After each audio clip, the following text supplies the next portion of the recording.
తెలంగాణ ఎంబ్లెం మారుతోంది. కొత్తగా రాష్ట్ర గీతం పురుడు పూసుకుంటోంది. అయితే రాష్ట్ర గీతం కొత్తది కాకపోయినా దానికి హోదా మాత్రం కొత్తగా సంతరించుకుంటోంది. మరి రాష్ట్ర ముద్రలో ఏం మార్పులు చోటు చేసుకుంటున్నాయి? అలాగే రాష్ట్ర గీతంలో వచ్చే మార్పులేంటి? అత్యంత సస్పెన్షన్ గా కొనసాగుతున్న రాష్ట్ర గీతంలో మార్పులపై సర్వత్రా ఆసక్తి నెలకొంది.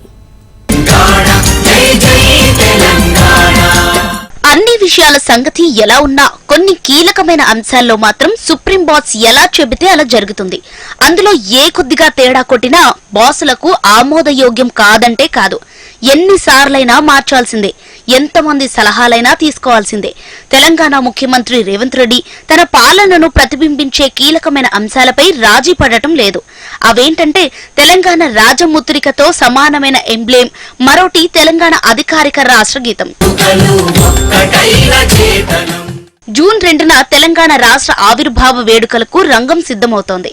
రాష్ట్రం ఏర్పడి 10 ఏళ్లవుతున్న దృష్ట్యా ప్రభుత్వ ఆధ్వర్యంలో జరిగే వేడుకలను నా భూతో అన్న రీతిలో నిర్వహించాలని రేవంత్ భావిస్తున్నారు. గత ప్రభుత్వం 10 ఏళ్లు నిండకుండానే 10 ఏళ్ల వేడుకల పేరిట ఉత్సవాలు ఘనంగా నిర్వహించింది. అయితే రేవంత్ సీఎం అయ్యాక అసలైన 10 ఏళ్ల వేడుకలు నిర్వహించే అవకాశం లభించింది. దీంతో తనదైన ముద్ర ఈ వేడుకల్లో కనిపించడంతో పాటు తెలంగాణ రాజముద్ర, రాష్ట్ర గీతాల్లో సిసలైన తెలంగాణ స్ఫూర్తి కనిపించేలా జాగ్రత్తలు తీసుకుంటున్నారు. ఇందుకోసం సృజనశీలురైన పలువురు నిపుణుల సలహాలు ఇప్పటికే తీసుకున్నారు. ఆ 2 అంశాల్లో తన ఆలోచనలకు ఆకారమిచ్చే కసరత్తు చేస్తున్నారు. ఆ ప్రయత్నాలు తుది దశకు కూడా చేరాయి.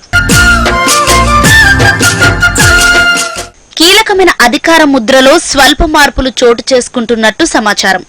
ఎంబ్లేంలో ఇప్పుడున్న కాకతీయ కళాతోరణం, చార్మినార్లకు చోటు కల్పిస్తూనే సంకేతాత్మకంగా మరికొన్ని అంశాలను చేరుస్తున్నట్లు చెబుతున్నారు.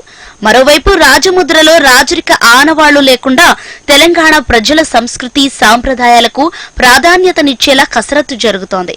ఇప్పటికైతే ఈ అంశంలో సస్పెన్సే కొనసాగుతోంది. బహుశా జూన్ 2న ఎంబ్లేం విడుదల అయ్యేదాకా ఈ సస్పెన్స్ కొనసాగుతుందా అన్న వ్యాఖ్యలు కూడా వినిపిస్తున్నాయి. అయితే ఎంబ్లేంలో మార్పు చేసే బాధ్యతలను రుద్రరాజేశం అండ్ టీమ్ కు ముఖ్యమంత్రి రేవంత్ అప్పగించారు. ఈ మేరకు చిత్రకారుడు రుద్రరాజేశంతో ముఖ్యమంత్రి సమావేశమై అధికారిక చిహ్నం తుది ఆకారంపై చర్చించారు. చిత్రకారుడు రాజేశం తన టీంతో కలిసి 12 విధాల ఎంబ్లేమ్స్ ను రూపొందించినట్లు సమాచారం. వాటిని పరిశీలించిన సీఎం ఒకదాన్ని ఎంపిక చేసి దానికి మోడిఫికేషన్స్ సూచించారు. మరి కాకతీయ కళాతోరణం, చార్మినార్ ఉంటాయా ఉండవా అన్నది ఆసక్తికరంగా మారింది. కాకతీయ కళాతోరణానికి తెలంగాణ సంస్కృతి, చరిత్రలతో విడదీయలేని అనుబంధం ఉంది. పాఠ్య పుస్తకాల్లో తెలుగువారి చరిత్రలో కాకతీయులది ప్రధాన భాగం.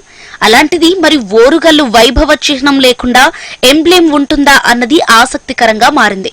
అలాగే చార్మినార్ కు తెలంగాణ చరిత్రలో ప్రముఖ స్థానం ఉంది. ప్రజల క్షేమం కోరుకున్న ప్రభువు ఓ కఠినమైన సందర్భంలో చార్మినార్ కట్టినట్టుగా చరిత్రకారులు పేర్కొంటారు. అలాంటిది మరి చార్మినార్ కు కూడా స్థానం ఉంటుందా ఉండదా అన్నది ఆసక్తి రేపుతోంది. అయితే తన పాలనలో రేవంత్ మౌలికమైన మార్పులకు పునాదులు వేశారు. తాను ముఖ్యమంత్రిగా ప్రమాణ స్వీకారం చేసేటప్పుడే ప్రగతి భవన్ గేట్లు బద్దలు కొట్టించి సంచలనం రేపారు. అదే ఒరవడిలో పాలన కూడా కొనసాగిస్తున్నారన్న పాజిటివ్ మార్కులు కొట్టేశారు రేవంత్. ప్రజలతో ప్రభువులకు ఎక్కడ ఎడం ఉండరాదన్న నియమం పాటిస్తున్న రేవంత్ గతంలో ముఖ్యమంత్రికి భిన్నంగా ఆయన్ని కలవటంలోనూ కఠినమైన నిబంధనలేవీ లేనప్పుడు ముఖ్యమంత్రికి ప్రజలకు నడుమ అనేక లేయర్ల అధికారిక నిర్బంధాలు ఇప్పుడు లేవన్న బలమైన సంకేతం. తాజా ఎంబ్లేంలోనూ ఉండాలని రేవంత్ సంకల్పించుకున్నట్టు చెబుతున్నారు. ఆ మేరకే తాజా ఎంబ్లేం ఉంటుందంటున్నారు. మరి కొత్త ఎంబ్లేం రూపురేఖలు ఎలా ఉంటాయి? ఏ అంశాలకు ప్రాధాన్యతనిస్తారు?